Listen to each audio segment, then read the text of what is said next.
Nesta resenha da bola, as notícias principais do futebol brasileiro irão chegar com Antônio Manuel Góes, direto do Rio de Janeiro. Já Robinson Lessa em Penedo Lagoas e a grande finalíssima da Champions League. De um lado a Inter de Milão, do outro o Paris Saint-Germain. Também informações do clássico português. Benfica e Sporting decidindo palmo a palmo o título da Liga Portuguesa. Tudo isso não sai daí, já após a nossa vinheta.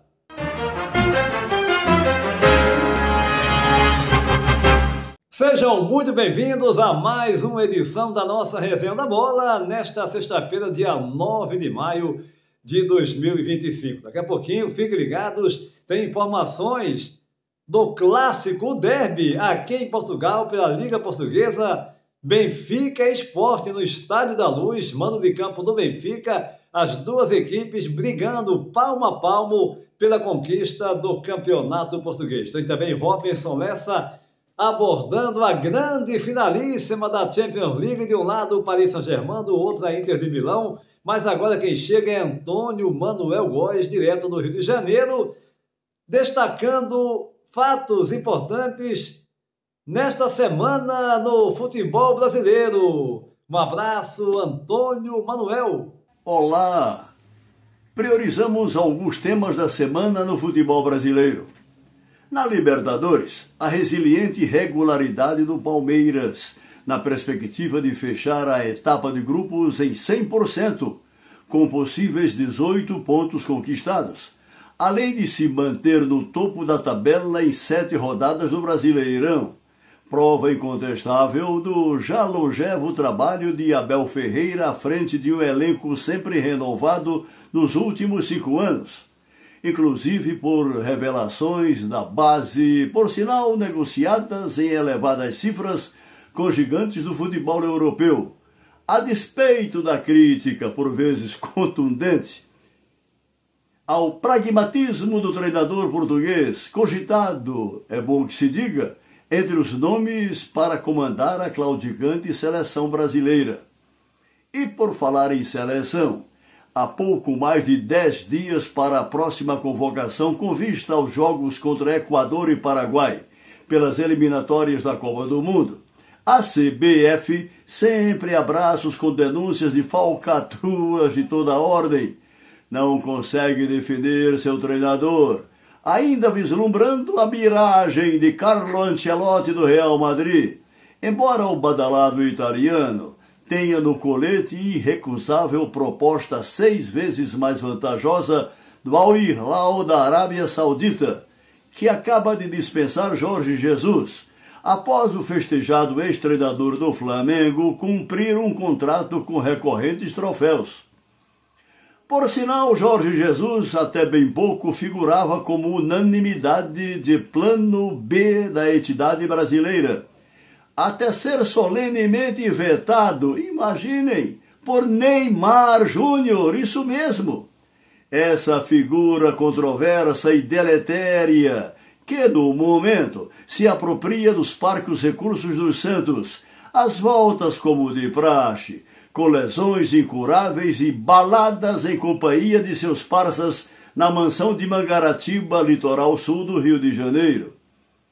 De volta à planície brasileira, o Flamengo, mal das pernas da Libertadores, agora na esperança da segunda vaga do Grupo C, para seguir vivo na competição continental, a despeito de contar com reconhecido e talentoso elenco, oscilando horrores numa trajetória de baixo desempenho técnico de alguns de seus jogadores mais proeminentes, apesar de se manter, por outro lado, entre as equipes de frente do Brasileirão.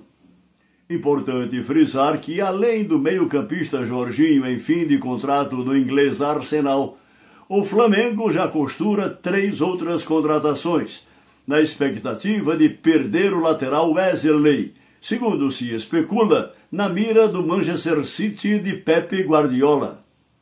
Já o Botafogo, campeão da Libertadores e de nossa Série A de 2024, está bem na tabela de sua chave no torneio da Conmebol, mas atingido pelo imbróglio da holding de sua SAF, por problemas de fair play financeiro no Lyon da França, prestes a ser rebaixado para a segunda divisão. Tudo na conta do fiéis aventureiro do gringo John Textor, a enfrentar uma crise de confiabilidade, o que inviabiliza reforços relevantes no meio do ano para o hoje reduzido elenco da estrela solitária, cujos nomes chegados no começo da temporada ainda não corresponderam às exigidas demandas de uma equipe que tenta repetir as conquistas do ano passado. Enquanto o argentino Luiz Ubeldia extrai leite de pedra do São Paulo, o Vasco da Gama, na total incerteza sobre a realidade de sua SAF e submetido à recuperação judicial, acaba de garantir o retorno de Fernando Diniz, que, convenhamos, recebe uma equipe desprovida de qualidade técnica para retomar um nível básico de competitividade. E vejo esta participação a perguntar a quem interessar possa: até quando persistirá na CBF a organização criminosa que lá se instalou faz mais de 70 anos, com poderosos tentáculos das federações estaduais? De João Avelange a Edinaldo Rodrigues Antônio Júnior. É verdade, Antônio Manuel Góes. Entre os fatos abordados por você, sem dúvida alguma, esta organização criminosa. Muita gente tem medo de falar, né? Muita gente tem o rabo preso com essa mesma entidade, muitos jornalistas, né, deixam, né, passam pano para todo esse absurdo que representa esta instituição denominada Confederação Brasileira de Futebol, a CBF. Até quando? Né, você colocou bem, até quando iremos ter que lidar com essa vergonha para o futebol do Brasil, esse absurdo, essa deplorável CBF, agora sob o comando do senhor Edinaldo. A CBF, né, que paga, né, para calar, né, para ter apoio aí dos presidentes de federação, a CBF que faz uma farra, né, pagando viagens para dirigentes e seus parentes. Enfim, como é que você vai querer que o futebol do Brasil cresça de fato, não só pelos jogadores talentosos que possui, mas cresça de fato como produto, enquanto a gente tiver essa vergonha que é a CBF. Mas agora o assunto é a Champions League, porque Robinson Lessa está chegando, finalíssima dia 31 de maio, Robinson na bela cidade de Munique, na Alemanha, reunindo Inter de Milão e Paris Saint-Germain, hein, Robinson? Um abraço! Olá, Antônio Júnior, olá, amigos do Resenha da Bola. Passando por aqui para comentarmos um pouco sobre a expectativa da grande final do maior torneio intercontinental de clubes do mundo. Próximo dia 31 de maio, na Allianz Arena, em Munique, Internazionale de Milão e PSG estarão decidindo o torneio europeu. As equipes chegaram a esse status de finalistas com todos os méritos. Tanto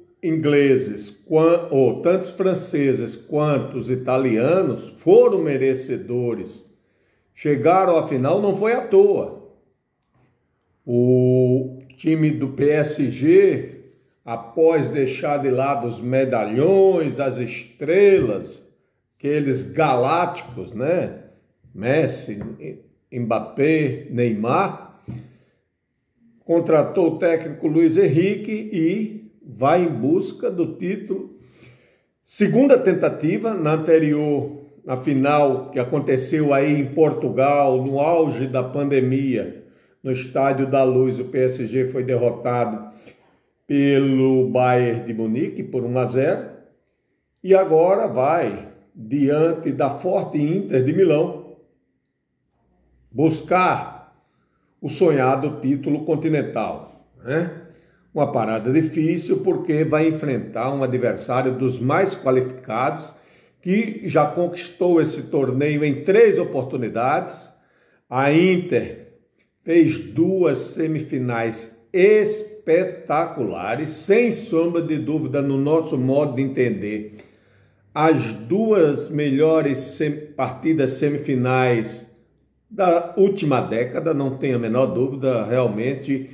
Inter e Barcelona, eu me atreveria até a dizer que foi uma final antecipada.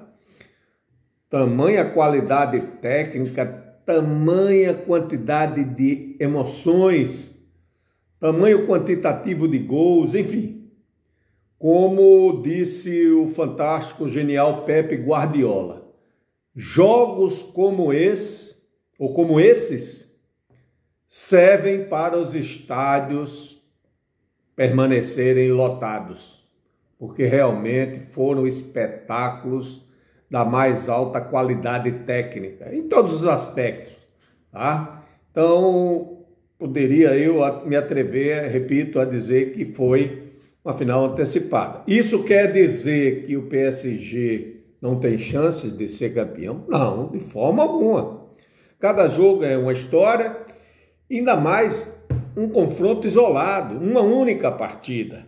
Então, nuances, detalhes serão determinantes nessa final, muito equilíbrio, um ligeiro favoritismo da equipe Nero Azzurri de Milão, mas Dembélé e companhia têm plenas condições de sair de Munique com o inédito título continental. Então, ganha com isso o futebol. Parabéns ao futebol europeu, que mostrou mais uma vez que está no nível técnico infinitamente superior ao dos demais continentes. Sem sombra de dúvida, o top de linha é o futebol europeu. Muito obrigado, um forte abraço e até a próxima. Legal, Robinson Lessa em Penedo, Alagoas. Uma grande final, sem dúvida alguma. As ligas principais da Europa são as mais fortes, sem dúvida alguma. A Premier League, né, a Liga Inglesa, a La Liga, a Liga Espanhola, o Caute agora ressurgindo, né, com as equipes crescendo. Temos aí a Inter de Milão, o futebol italiano, que já foi muito forte e hoje está readquirindo aquele patamar que teve, por exemplo, na década de 80, 90.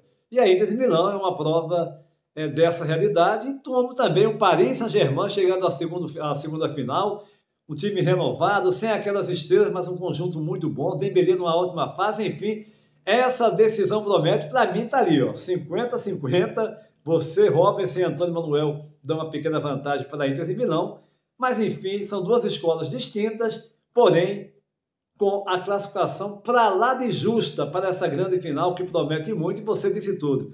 Tivemos uma semifinal com a Inter de Milão maravilhosa, os 2 jogos, mas também o jogo do Paris Saint-Germain com o Arsenal, as 2 partidas também de um nível muito elevado.